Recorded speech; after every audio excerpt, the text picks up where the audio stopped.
Sa malawak na karagatan, may isang nilalang na tila walang pakialam sa mundo. Ito ay ang ocean sunfish o mola-mola.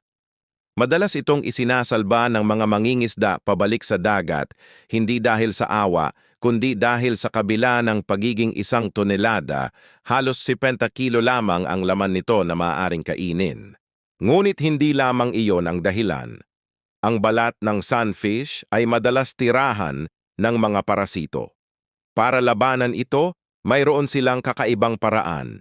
Hihiga sila ng nakataob sa ibabaw ng dagat, hinahayaan ang sikat ng araw na tumama sa mga parasito.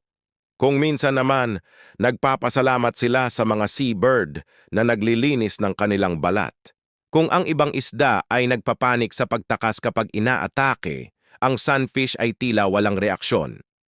Tahimik lamang itong lumulutang, hindi dahil sa katapangan, kundi dahil maikli ang kanilang buntot, kaya hindi sila mabilis lumangoy.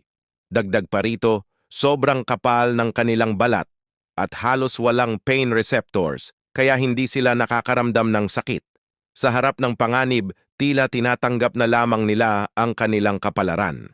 Ngunit bakit hindi pa rin sila nauubos? Ang sikreto ay nasa kanilang reproduksyon.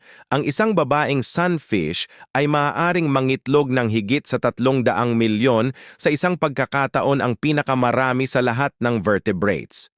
Sa dami ng kanilang supling, kahit gaano pa karami ang mamatay, sapat pa rin ang natitira upang magpatuloy ang kanilang lahi. Ang ocean sunfish ay isang paalala na ang buhay ay maaaring maging kakaiba at puno ng sorpresa.